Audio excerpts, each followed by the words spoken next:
होगी असर, जो गुजरने वाला नहीं, जो ठहरने वाला है, जो बाकी रहने वाला। और इस पर हमें ईमान रखना है, गैरों की तरह नहीं। जैसे वो लोग ईमान ही नहीं रखते, अरे मर गए खत्म हो गए, नहीं। इज़ा मितना वकुन्ना तुराबा ज़ालिका वजहुन बईद, कुरान कहता है कि अरब के लोग भी ये बात कहा करते थे, क्या हम जब मर जाएंगे और मिट्टी हो जाएंगे दोबारा जिंदा किए जाएंगे? बोला ना ना, ऐसा कहाँ हो सकता है जी। इसलिए हमारा तो बिल्कुल बास बादल मौत पर यकीन है तो दोबारा होना है, जिंदा तो होना है, और वही हमेशा की जिंदगी है।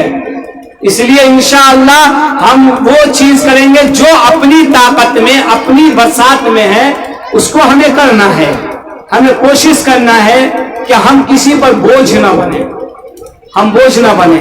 कि जहेज, आप मान लीजिए एक आदमी 500 रुपए रोज का कमाता है, उसको अल्लाह ने 6-7 लड़कियां दे दी है, वो कैसे ब्याह करेगा अगर आप लेते रहे तो? घर घरारी बेच कर भी नहीं होने वाला है। लोग इसी तरह लेते हैं, उसे तो जीते जी मर चुका। इस रस्म को खत्म कीजिए, वाक़ईतन अल्लाह बरकत देने वाला है। आप इरादा कीजिएगा, इंशाअल्लाह अल्लाह बरकत देगा, आपके माल में भी, आपके जान में भी, आपके ईमान में भी, आपके कारोबार में भी। लेकिन ये बरकत क्या होगा? अब बरकत कैसे समझ में आया? अब बरकत कैसे होता है? जब इंसान माल खर्च करता है ना, तो अल्लाह रिस्क दोबारा दूसरी जगह से देता है। नहीं तो किसी दिन खर्च कीजिए अपने औलाद पर, आप देखिएगा उस दिन अल्लाह ताला आपकी रोजी रोटी कहीं से फिर से भेज देंगे। और जब माल जमा करके रखिएगा तो वो उतना ही पड़ा रहेगा। बेहतरीन सदका, क्या फरमाया अल्लाह के नबी ने? सबसे बेहतरीन सदका, जहां आदमी माल खर्च करे सबसे ज्यादा सवाब कहां है? कि इंसान अपने बीवी बच्चे पर खर्च करे। कहां खर्च करे? बीवी बच्चे पर जो खर्च करता है वो सबसे बेहतरीन सदका है। आज आदमी क्या करता है? बीवी बच्चे पे कम खर्च करता है, दूसरी जगह ज्यादा खर्च करता है। बाज आदमी का घर ऐसा है हमारे यहां कि सही से खाना नहीं बन रहा उसके यहाँ। क्या है? उनकी लत खराब है। वो आया 500 कमा के 200 रुपए का तो पी लिया था, बचा क्या उसके पास? जो हराम है पीना, तो ये गड़बड़ी नहीं है? जो आदमी पिएगा, खाएगा, कुरान और सुन्नत का मजाक उड़ाएगा, वो आदमी जो है न लेगा तो क्या करेगा? लेबे करेगा वो।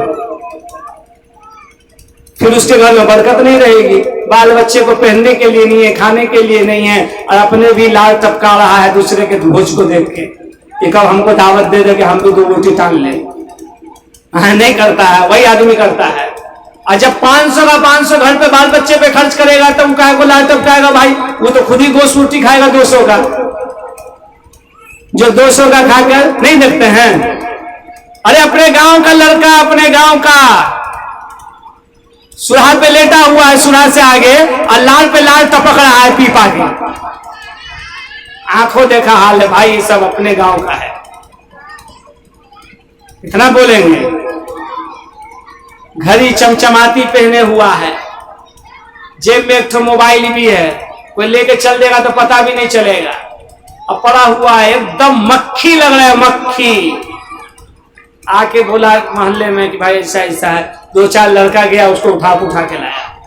लेकिन आज भी उसकी हालत यही है। भाई ये सब किसी भी मजहब में शराब उराब बिल्कुल सही नहीं, इस्लाम में तो है ही नहीं, किसी में नहीं, कोई अच्छा नहीं समझता है। जहेज को भी कोई अच्छा नहीं समझता है। लेकिन लोगों ने एक दूसरे पर कुयूत इसलिए बांध दिए हैं, गैर में तो बाप की जायदादों में हिस्सा ही नहीं है। जब बाप की जायदादों में बेटी का हिस्सा नहीं है तो माँ बाप उठाकर पूरा का पूरा दे देते हैं कि अब इसका खत्म। और इस्लाम में तो हिस्सा है बेटी का, कि बेटा को मिला 1 रुपया तो बेटी को मिलेगा 8 आना। अरे 16 आना उस बेटा को तो 8 आना बेटी को। तो ये जो शरीयत ने कहा देने के, ये हम देते नहीं, और जहां कहा लेना नहीं वहां जहेज पे ले रहे हैं। तो दोनों तरफ से हम जो है शरीयत की मुखालिफत ही कर रहे हैं, इसलिए इससे बचने की जरूरत है। इंशाअल्लाह फिर कभी बात होगी। अल्लाह ताला अमल की तौफीक मरहमत फरमाए। दरूद शरीफ पढ़ने दुआ होगी। अल्लाहुम्मा सल्ली अला मुहम्मद व अला आलि मुहम्मद कमा सल्लैता अला इब्राहीम व अला इब्राहीम इन्नका हमीदुम मजीद।